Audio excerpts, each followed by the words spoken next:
It's time to consider how serious a problem this is. Let's look at some data gathered by various government agencies.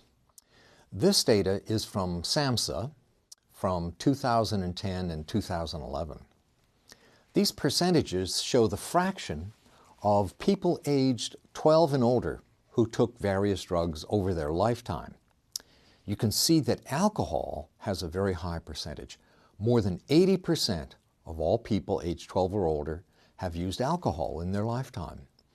For other drugs, the percentages vary and gradually get smaller.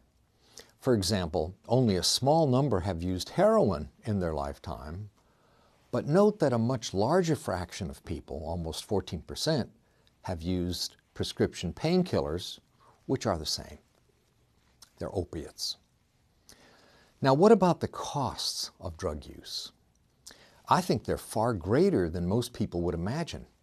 The estimated economic cost to society due to illegal drugs is over $180 billion a year. Alcohol is about the same, and it's about the same or a little higher for tobacco. So the total for 2004 was $559 billion, which is an astounding number. It's closing in on $1 trillion, and that's only in the United States. That amount of money could create thousands and thousands of jobs. These figures are the health costs of drug use.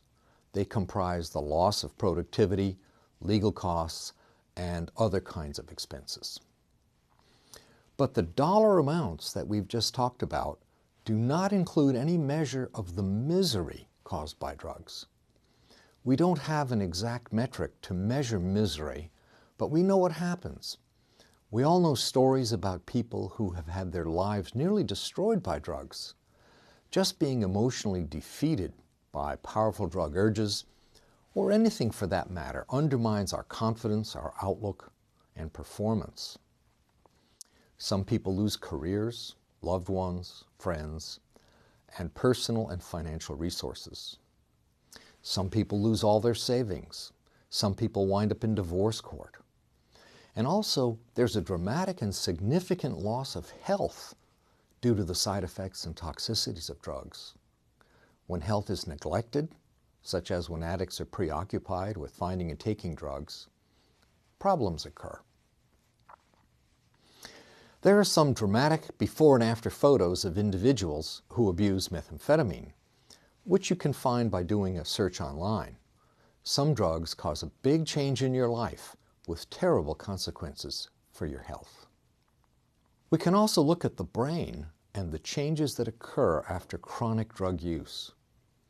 Consider the prefrontal cortex, which is very important for our functioning. It's believed to enhance activity that we need to reach goals and to inhibit irrelevant activities. It's evolved in emotional regulation. This bar graph shows the volume of the prefrontal cortex, which is measured in brain scans. The volume of the healthy prefrontal cortex is shown by the bar on the left, and the volume of the prefrontal cortex in alcoholics is shown in the middle. Note the dramatic reduction in brain volume. The bar on the right is the volume of the prefrontal cortex in schizophrenic patients, and you can see that alcohol ultimately causes toxicity and a reduction in brain volume that is equivalent to what's found in seriously ill mental patients with schizophrenia. Now, there is some question as to whether the brain volume is reduced before people start drinking, but in general it's accepted that the reduction in brain volume is mainly due to the consequences of drinking alcohol repeatedly over a long period of time. So you can see that there are very significant costs for getting caught in the web of compulsive drug taking.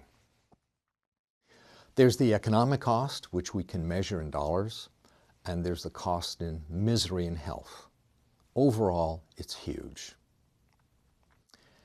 After this video, please go to one of the websites and see if you can find out how the data we looked at breaks down. For example, What fraction of the cost of drug use is due to the loss of worker productivity? Until next time.